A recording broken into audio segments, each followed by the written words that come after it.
नमस्कार.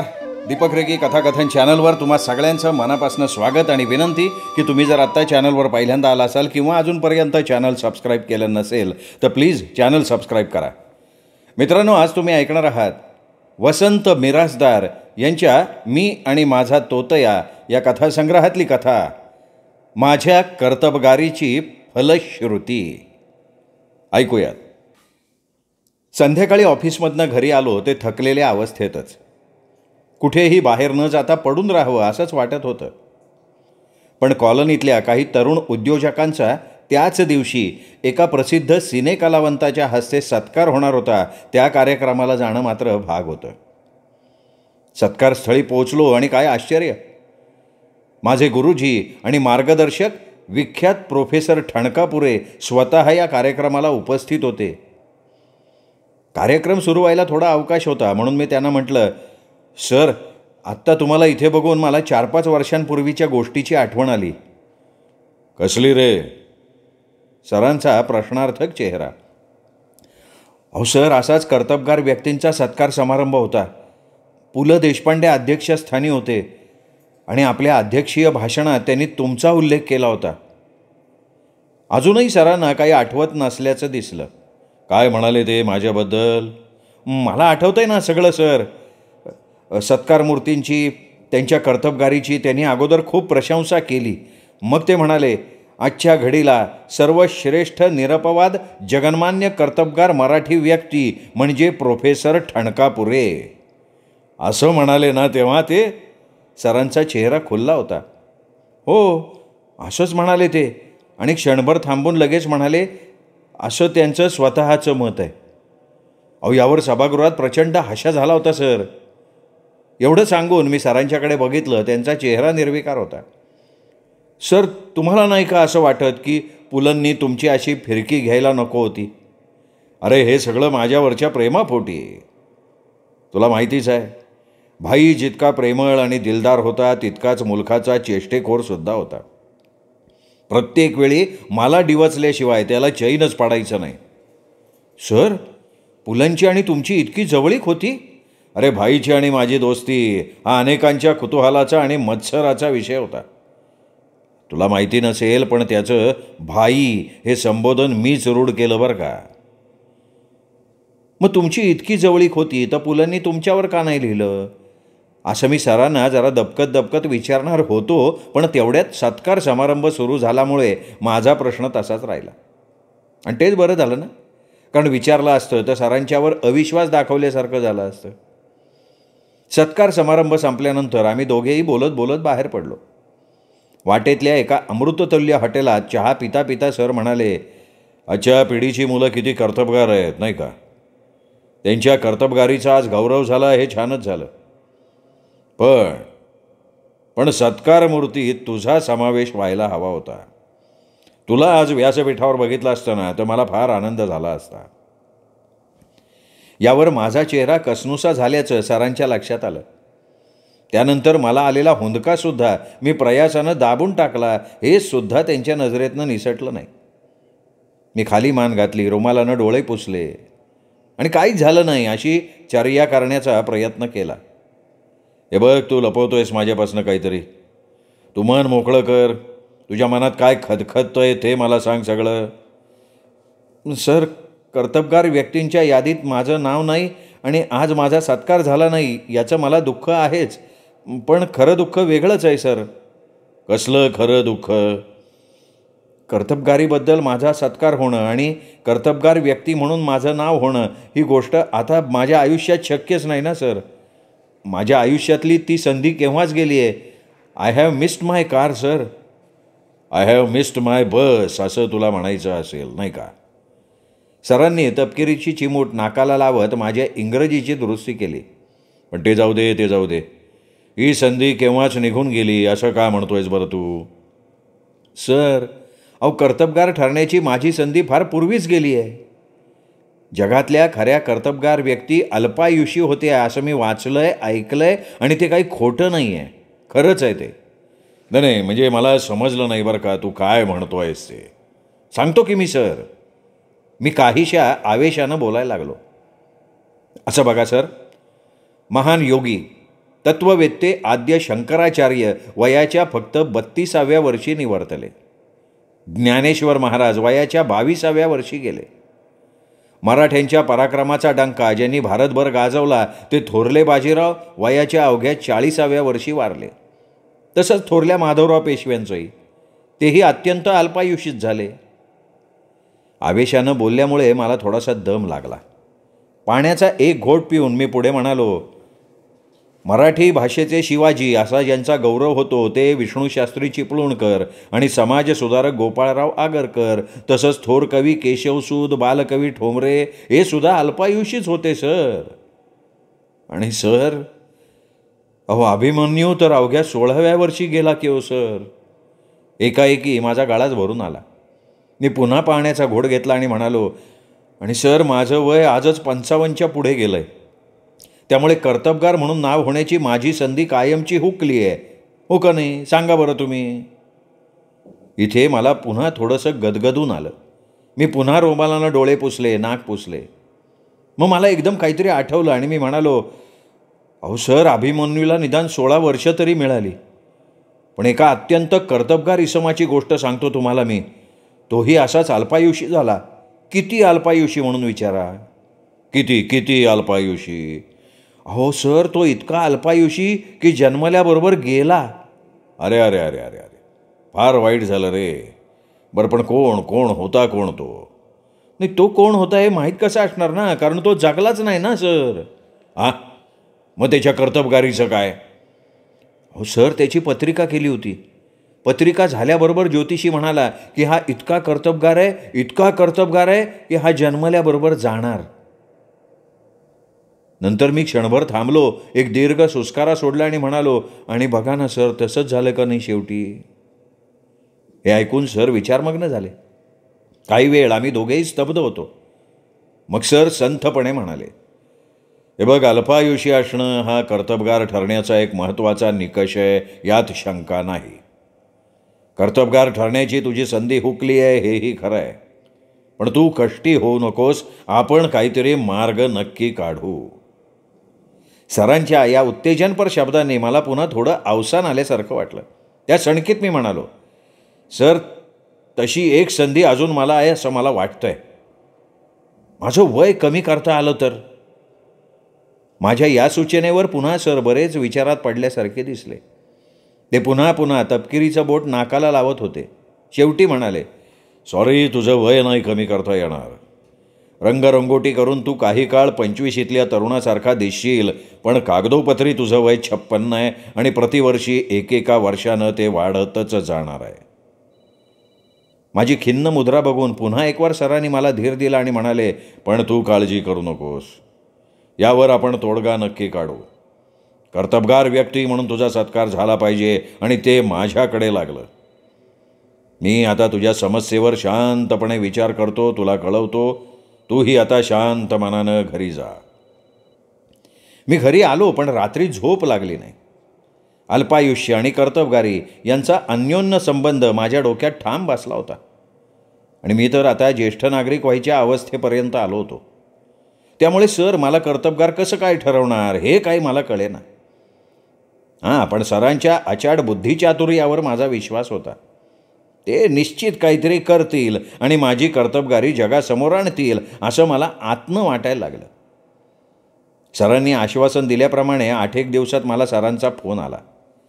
त्यांच्या निरोपाप्रमाणे मी लगबगीनं सरांच्या घरी गेलो. मी घरात प्रवेश केला तेव्हा सर एका भल्या मोठ्या पुड्यातली तपकीर त्यांच्या डबीत भरत होते. मला त्यांच्या शेजारी बसवून घेऊन ते म्हणाले, गेले 5-6 दिवस आणि रात्र मी सतत विचार करतोय. आता माझ्या लक्षात आलं आहे की अल्पायुष्यत्व हा काही कर्तबगारीचा एकमेव निकष नाही. अल्पायुष्यानं कर्तबगारीला झळाळी येते एवढंच. पण दीर्घायुष्य मिळालेल्या व्यक्तीही कर्तबगार झाल्याची जगाच्या इतिहासात असंख्य उदाहरणं आहेत.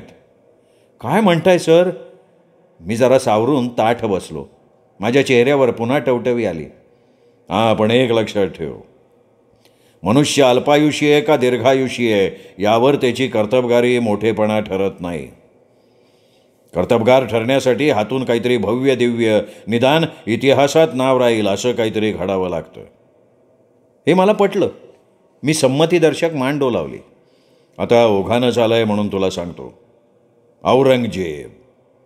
तुम्ही त्याला कितीही नावं ठेवावं, पण तो अत्यंत कर्तबगार होता, दीर्घायुषी सुद्धा होता. तो वयाच्या 92व्या वर्षी दख्खनमध्ये वारला हे तुला माहितीच आहे. त्याच्या उदाहरणातलं काही घेता येईल का तुला? मग क्षणभर थांबून तेच पुढे म्हणाले, त्याच्या कर्तबगारीची सुरुवातच कशी झाली. त्यांनी एक एक करत आपल्या सगळ्या भावांना कैदेत टाकलं. तुला तसं करणं जमेल? ह्या प्रश्नाने मी दचकलो. सर, औरंगजेबानं भावांना कैदेत टाकलं कारण त्याला दिल्लीचं तख्त बळकवायचं होतं. मला बळकवायला एखादं पितळी तस्तंसुद्धा शिल्लक नाही हो आमच्या सामायिक प्रॉपर्टीतलं. तेव्हा मी भावाचं वैर कशासाठी करू? हां, ते खरंच आहे. काहीतरी कार्यकारण भाव हवा. चेहरा वेडावाकडा करत सरांनी तपकिरीची चिमूट नागपुडीत सरकवली. बाकी औरंगजेबाच्या धर्मप्रसार आणि लढाया या गोष्टीसुद्धा तुला जमणाऱ्या नाहीच आहेत. हां, पण एक गोष्ट तुला करता येईल बरं का. कोणती सर? तो स्वतः टोप्या शिवत असे आणि त्या विकत असे. तुला निदान ते जमेल? सर, पण मी कुठल्या टोप्या शिवो? काँग्रेसच्या पांढऱ्या शुभ्र टोप्या, भाजपच्या भगव्या टोप्या, कम्युनिस्ट समाजवाद्यांच्या लाल टोप्या, का राष्ट्रीय स्वयंसेवक संघाच्या काळ्या टोप्या? औरंगजेबापुढे तो प्रश्न नव्हता ना सर. त्याचं काम तसं सोपं होतं. हां, ते खरंच आहे. सरांना माझी अडचण समजली आणि पटलेली दिसली. बरं, औरंगजेब राहू दे. धोंडो केशव कर्वे, भारतरत्न, 102 वर्ष जगले. स्त्री शिक्षणाचं केवढं मोठं काम त्यांनी केलं आहे. तसं काही जमेल का तुला? स्त्री शिक्षणाचं कितपत जमेल नाही सांगता येणार, पण अनाथ परित्यक्ता तरुण स्त्रियांसाठी संस्था किंवा आश्रम चालवायला मला आवडेल. मी हे असं बोलतोय तोच सर घाईघाईनं म्हणाले, निराधार तरुण स्त्रियांना मदत करायला तू नेहमी एका पायावर तयार असतोस हे मला माहिती आहे, पण नको. नाही, नकोच ते. का नको सर? मी तर उद्यापासून ते काम करायला तयार आहे. ठीक आहे. माझा उत्साह बघून सरांनी काहीतरी विचार केल्यासारखं वाटलं. आता तू म्हणतोच आहेस तर पहिल्यांदा वयोवृद्ध आणि आजारी स्त्रियांपासून सुरुवात कर. त्यांना सहाय्याची जास्त गरज आहे. यावर मी जरा विचारात पडलो. नाही, म्हणजे तसं काही नाही बरं का सर. हां, पण आता हे करायचं म्हणजे मला ऑफिसमध्ये विचारावं लागेल. किती आणि कसा वेळ ह्या कामासाठी काढता येईल ते बघावं लागेल. यावर सर हसले. ते का हसले हे मला कळालं नाही. वास्तविक मी अण्णासाहेब कर्व्यांचं नाव तुला सांगायलाच नको होतं रे. सर स्वतःशी पुटपुटले, पण मला ते ऐकू गेलं. कर्व्यांपेक्षा विनोबाचं उदाहरण तुला जास्त सोयीचं होईल बरं का. विनोबासुद्धा दीर्घायुषी. ते फक्त दही खाऊन राहत होते. झोप जवळपास नाही. शिवाय भूदानासाठी पदयात्रा. यातलं काय जमेल बरं तुला? विनोबांबद्दल मला अत्यंत आदरभाव आहे सर. आधुनिक ऋषीच ते. त्यांच्या काही गोष्टी मी नक्की घेऊ शकेन सर. जेवताना मी भरपूर दही खाईन, दिवसा झोपणं सोडीन. पदयात्रा मलासुद्धा आवडते सर, पण थोडंसं चाललं ना सर की माझे पाय दुखतात. मग मी थोडं चालीन आणि थोडा वेळ ट्रकमध्ये बसून पदयात्रा करीन.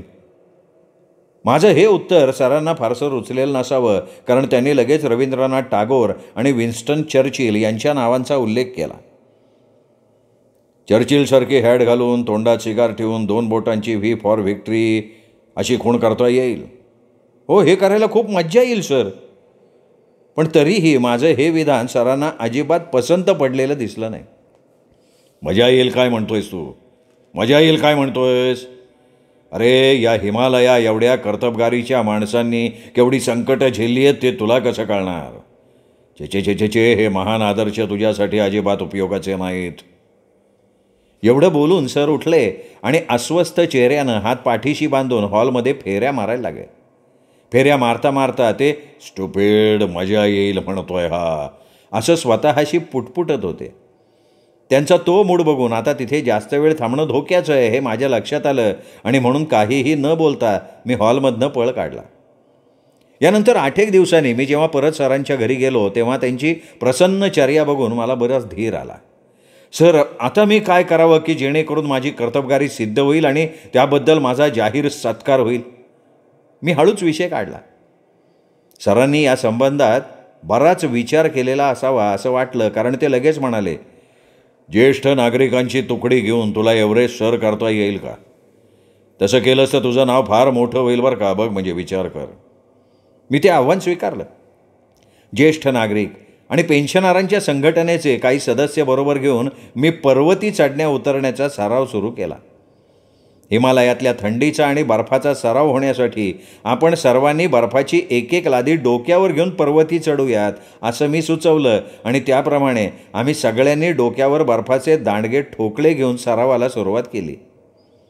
त्या बर्फाच्या लाद्यातनं सतत पाणी ठिपकत असल्याकारणानं सगळ्यांचे कपडे ओले झाले, काही जण घसरून पडले तर काही जणांना जबरदस्त सर्दी झाली.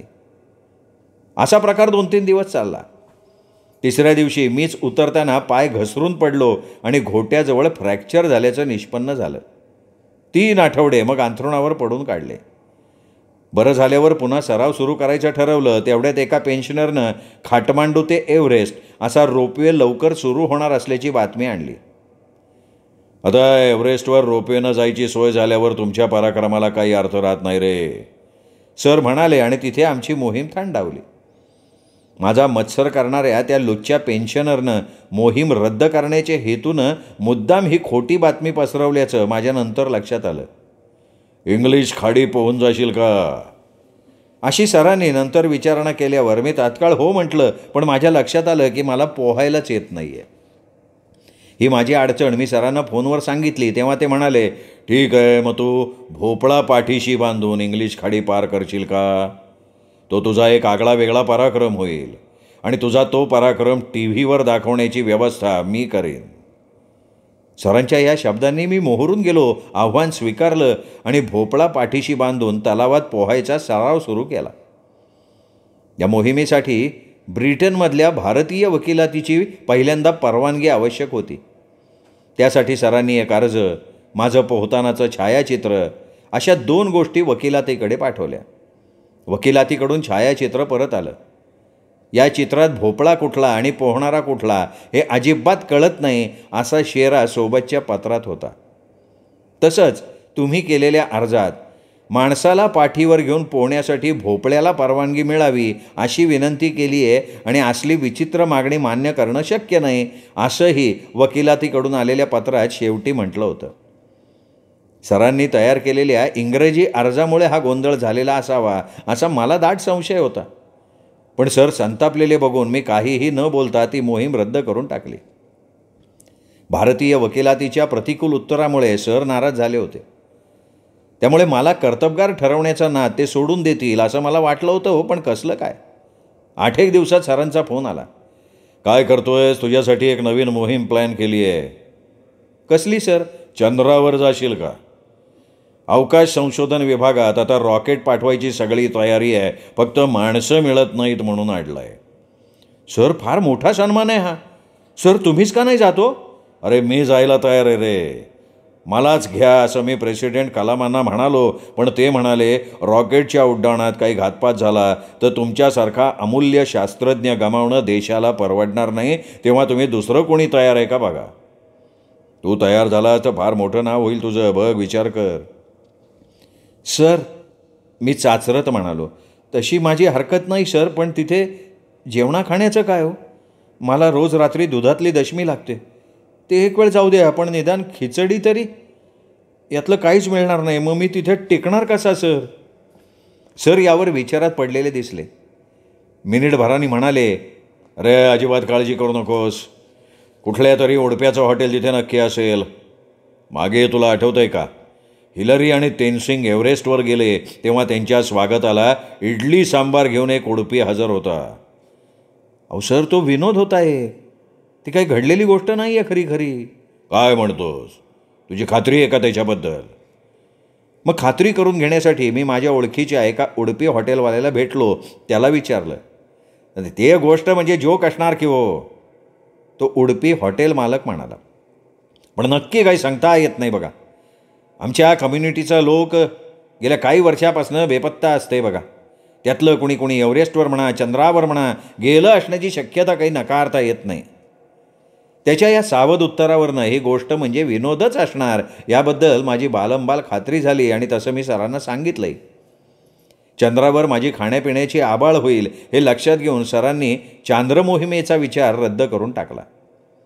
त्यानंतर धावत्या गाडीच्या टपावरनं उडी मारणे, निखाऱ्यावरून अनवाणी चालत जाणे, पिंपात बसून कड्यावरनं धबधब्यात उडी घेणे हे उपक्रम सरांनी क्रमाक्रमानं सुचवले. ते ऐकूनच मी माझ्या कर्तबगारीबाबतीत कच खाल्ली. अरे तू कच खाण्यापेक्षा अर्धा पाव किलो काच खाल्लीस ना तरी जगात तुझं नाव होईल. मध्ये आपल्याकडे एका इसमानं किलोभर काच खाऊन दाखवली होती, आठवतंय का तुला? सरांनी काच खाल्ल्याचा उल्लेख केल्यावर मला एकदम काहीतरी आठवलं. मी म्हणालो, सर देवयानींनी सुद्धा काच खाल्ली होती. देवयानी? कोण देवयानी? ती सिनेपत्रकार देवयानी चौबळ. आणि तिने कधी रे काचा खाल्ल्या? ती नाही सर. मग ती रामायणातली देवयानी म्हणतोयस का तू? रामायणातली देवयानी? माझा गोंधळ जास्तच वाढला. अहो सर, रामायणात कुठली आली आहे देवयानी? अहो सर, ती नाही का ती ययाती देवयानी, कच देवयानी? म्हणजे महाभारतातली देवयानी होय. अरे पण तिने काच नाही खाल्ली. तिच्या पित्यानं म्हणजे शुक्राचार्यांनी काच खाल्ली. काच नाही रे, त्यांनी सुद्धा कच खाल्ला. म्हणजे कच नाही, कचाची राख खाल्ली. म्हणजे खाल्ली नाही, त्यांना राक्षसांनी ती पेयातनं पाजली. असं म्हणत सरांनी मला कच देवयानीची संपूर्ण स्टोरी ऐकवली. कुठून देवयानीचा उल्लेख केला असं झालं. देवयानी आख्यानाचं विषयांतर संपल्यानंतर सरांनी सुचवलेल्या उपक्रमांचा विषय पुन्हा समोर आला आणि त्यातली एकही गोष्ट मला जमण्याजोगी नाही हे मला दिसल्यावर मला विलक्षण नैराश्य आलं. या जन्मी आपल्याला कर्तबगार असं बिरुद मिळणार नाही याची खात्री झाली. इतकं पराकोटीचं नैराश्य आलं की या भेटीनंतर 8-15 दिवस मी सरांशी फोनवर बोलण्याचं किंवा समक्ष भेटण्याचं पार टाळलं. सर तसे मनकवडे आहेत.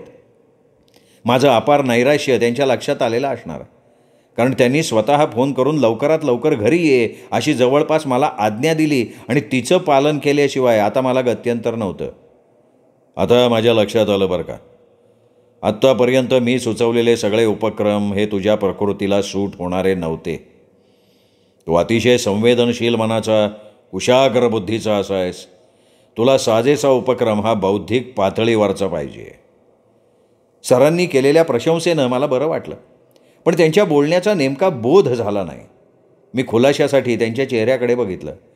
तू गीता रहस्य, गीता प्रवचन, डिस्कव्हरी ऑफ इंडिया यासारखा विद्वतमान्य ग्रंथ लिहिलास तर तुझी कर्तबगारी जास्त चांगल्या प्रकारे सिद्ध होईल आणि लोक तुला डोक्यावर घेतील. सगळीकडे तुझे सत्कार होतील. काय समजलास? ग्रंथ लिहून कर्तबगारी सिद्ध करण्याची कल्पना मला फार आवडली. माझ्यासारख्यानं बौद्धिक क्षेत्रात काहीतरी चमकदार कामगिरी करणं हे केव्हाही जास्त स्पृहणीय होतं. ग्रंथ लिहायचं आव्हान मी स्वीकारलं, मात्र त्या अगोदर मला थोडा अभ्यास करावा लागेल असं मी सरांना सांगितलं. थोडासा अभ्यास? अरे बरंच वाचावं लागेल तुला. उपनिषद, ब्रह्मसूत्र, शंकराचार्य, झालंच तर भगवद्गीता. महिन्याभरात वाचशील का हे सगळं? महिनाभरात? मी ओरडलोच. इतकं सगळं एका महिन्यात वाचायचं? अहो कसं शक्य आहे ते? मग किती काळ पाहिजे तुला? किमान 1.5 महिना तरी लागेल ना सर. ठीक आहे, तू सुरू कर वाचन, पण 1.5 महिन्यात तरी वाचशील का तू ही पुस्तकं? हो, मी नक्की वाचेन. या ग्रंथांचा सारांश रूपानं परिचय करून देणाऱ्या छोट्या छोट्या पुस्तिका मिळतात, त्या सगळ्या मी सहज वाचीन. शाबास. भारतीय तत्त्वज्ञानात 6 दर्शनं म्हणजे षटदर्शन आहेत. तू नवीन 7वं दर्शन लिहिशील का? मी लिहीन की सर. पण हे बोलताना माझी मुद्रा खिन्न झाली होती. पण काय करणार सर? वाचन लेखनासाठी एकांतवास आवश्यक आहे आणि घरात तर अजिबात शांतता नाही.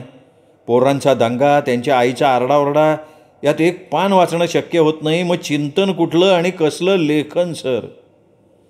माझी असहाय्यता माझ्या स्वरातनं सरांना जाणवलेली असावी. आता तुला मुलं किती आहेत रे? मी हा प्रश्न ऐकून न ऐकल्यासारखं केलं, पण सरांनी तोच प्रश्न पुन्हा विचारला. ते मग माझे शब्द लवकर घशाबाहेर येईनात. किती म्हणालास? 9 9 सर 9.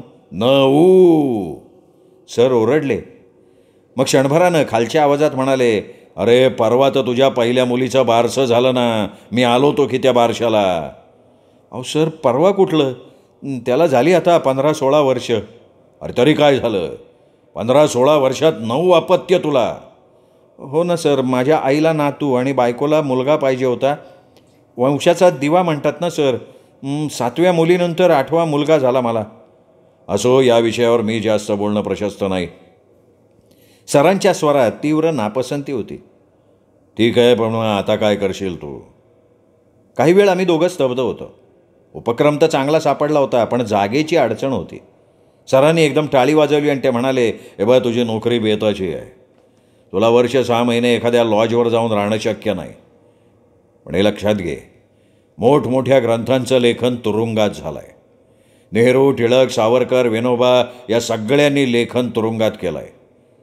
स्वातंत्र्यपूर्व काळात ही केवढी मोठी चैन होती. सरकारच्या खर्चानं तुरुंगात राहायचं, वाचन करायचं, चर्चा करायची आणि लेखन करायचं. म्हणजे सर मी तुला कर्तबगारी सिद्ध करायची असेल तर तुला तुरुंगात जायला पाहिजे, राहायला पाहिजे. तुरुंगात तिथल्या ग्रंथालयातलं एखादं काम घे, म्हणजे लेखन वाचन दोन्हीची सोय होऊन जाईल. तुरुंगाचा एक मोठा फायदा म्हणजे तुला तिथे निवांतपणा मिळेल, शिवाय राहण्या जेवण्याच्या खर्चाचाही प्रश्न पडणार नाही. सर हे चांगलं आहे, पण तिथून मला घरच्या लोकांसाठी डबा पाठवता येईल का हो? कारण मी तुरुंगात गेल्यानंतर मला घरच्यांची सोय अगोदर बघायला पाहिजे नाही का सर. ते मी कसं काय सांगणार, ते तू आणि तुझा जेलर दोघं मिळून ठरवा. जेलर असेल दयाळू तर जाईल जमून, पण सगळं जेलरवर अवलंबून. जेलरच्या अंतःकरणाला कसा पाझर फोडावा याचा विचार करत असताना मला एकदम विजेचा धक्का बसल्यासारखं झालं. नाही सर हे सगळं ठीक आहे, पण मी तुरुंगात जाणार कसा सर. यावर सर विचारात पडले. बराच वेळ तपकीर नाकात ढोसून झाल्यावर म्हणाले, हे बघ तू एखाद्या राजकीय आंदोलनात सहभागी हो, तुरुंगात प्रवेश करून घे. मग जेलरची मनधरणी कर, ग्रंथालयातलं काम मिळवून घे. असं झालं तर तुझ्या हातनं ग्रंथलेखन नक्की होणार. आणि तुरुंगात जाताना एखादं अणकुजीदार दाभण किंवा मोठे 10-20 टोकदार काटे बरोबर घेऊन जा बरं का. अरे राजकीय आंदोलनात तू पकडला गेलास आणि तुला एकट्याला एका खोलीत डांबून ठेवलं तर तू लेखन कसं करू शकशील नाही का. सावरकरांना अंदमानात कागद पेन्सिल मिळाली नाही, मग त्यांनी काट्याने भिंतीवर कविता कोरली, तसं करशील का तू. सावरकरांच्या उल्लेखानं मला स्फुरण आलं. मी पण काट्यानं भिंतीवर माझ्या ग्रंथाचे मुद्दे कोरून ठेवीन असं आश्वासन मी सरांना दिलं. मग त्यांचा आशीर्वाद घेऊन मी घरी परत आलो. राजकीय आंदोलनं सतत चालू होती. मी एका भाववाड विरोधी आंदोलनात सामील व्हायचं ठरवून तुरुंगात जायचा बेत पक्का करून टाकला. प्रत्यक्ष आंदोलनात उतरण्याच्या 6 दिवस अगोदर मी बायकोशी सविस्तर बोललो. मी तिला म्हणालो, 2-4 दिवस मी तुरुंगात असेन. कदाचित मला खूप मारहाण होईल, कदाचित जन्मठेपेची शिक्षा होईल, पण तू मुलांना सांभाळ, धैर्यानं राहा. माझ्या या बोलण्यानं ती घळाघळा रडायला लागेल असं मला वाटलं होतं, पण प्रत्यक्षात तिच्या चेहऱ्यावर आनंदी भाव दिसला. पतीच्या करिअरसाठी स्त्रियांनी त्याग करण्याची महाराष्ट्राची परंपराच आहे असं म्हणाली ती. आणि पुढे म्हणाली, जेलरशी गोड बोलून 9-10 जणांचा डबा घरी पाठवायची व्यवस्था करायला मात्र विसरू नका असं ती शेवटी म्हणाली. पुन्हा पुन्हा म्हणाली, तेव्हा तिच्या चेहऱ्यावरच्या आनंदी भावाचं रहस्य मला उलगडलं. तुरुंगात जायची माझी सगळ्या प्रकारे तयारी झाली होती, पण पुन्हा दुर्दैव आड आलं. आंदोलनात भाग घेणाऱ्या शासकीय सेवकांना ताबडतोब कामावरनं कमी करण्यात येईल असा शासनाचा वटहुकूम दुसऱ्या दिवशी जारी झाला आणि तुरुंगात जायची माझी उरली सुरली आशा संपुष्टात आली. मी हताश झालो, पार खचलो. कर्तबगार म्हणून आता आपला कधीही सत्कार होणार नाही हे शल्य उरात घेऊन यापुढे आपल्याला जगावं लागेल ही जाणीव स्वीकारणं अवघड जात होतं. सरांच्या पुढे कबूल करताना मला जवळपास रडूच फुटलं. हे बघ, इतका खचून जाऊ नकोस. अजून सगळं काही संपलं आहे असं मला वाटत नाही. कर्तबगारीबद्दल तुझा सत्कार होणारच हे मी तुला सांगतो. अहो सरांचा शब्द म्हणजे संकल्प आणि सिद्धी यांची एकवाक्यता. मला ते माहिती होतं, पण हा चमत्कार सर कसे करून दाखवणार हे काय माझ्या लक्षात येईना. माझ्या पुरतं पाहिल्यास माझ्या दृष्टीनं ही गोष्ट आता अशक्यप्राय होती. पण धन्य त्या सरांची. सरांचा शब्द त्यांनी खरा केला. 8 दिवसात मला त्यांचा फोन आला, गुड न्यूज आहे, ताबडतोब घरी ये. मी त्यांच्या घरी गेलो तेव्हा त्यांनी पेढ्याच्या बॉक्समधला पेढा काढून माझ्या तोंडात कोंबला आणि म्हणाले, अभिनंदन अभिनंदन, कर्तबगारीबद्दल तुला 1 नाही 2 पुरस्कार मिळालेत. 2 पुरस्कार मिळाले? आणि कसल्या कर्तबगारीबद्दल सर? मी तर काहीच केलं नाही. वा, केलं नाहीस कसं, सांगतो ना मी तुला. सर विलक्षण उत्तेजित दिसले. मला सुद्धा त्या दोन्ही बातम्या आजच समजल्या. पहिला पुरस्कार तुला जो मिळाला आहे तो आपल्या राज्य शासनाच्या समाज कल्याण खात्याचा आहे. हां, आणि तो का म्हणून सर? सध्या आपल्या राज्यात मुलांच्या तुलनेत मुलींचं प्रमाण घटतं आहे, हे तुला ठाऊक आहे का नाही? अरे सगळ्यांच्याच काळजीचा विषय झाला हा.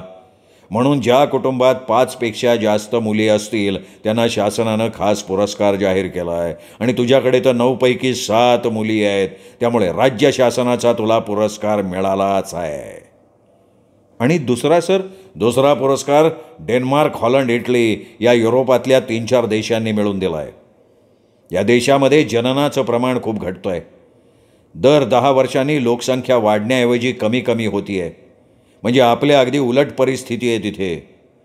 आता त्यांना कुटुंबातल्या अपत्यांची संख्या वाढवायला हवी आहे आणि त्यासाठी उत्तेजन म्हणून मोठं कुटुंब असणाऱ्यांना ते आकर्षक सवलती देत आहेत. अपत्यांचं प्रमाण जास्त असणाऱ्यांना पुरस्कार देत आहेत. पण सर ते त्यांच्या नागरिकांना ठीक आहे, माझ्यासारख्या परक्या देशातल्या नागरिकाला हा पुरस्कार का?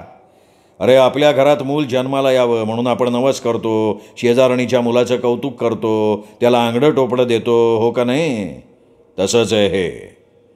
पुढच्या महिन्यात मुख्यमंत्र्यांच्या हस्ते तुझा जाहीर सत्कार आहे. या परदेशी वकिलातींचे प्रमुखसुद्धा या सत्कार समारंभाला हजर राहणार आहेत. आहे का नाही तुझ्याच कर्तबगारीचं फळ? मी इतका थक्क होऊन सरांच्याकडे बघत राहिलो की दरम्यान सरांनी बॉक्समधले 3-4 पेढे केव्हा मटकावले हे माझ्या लक्षात सुद्धा आलं नाही.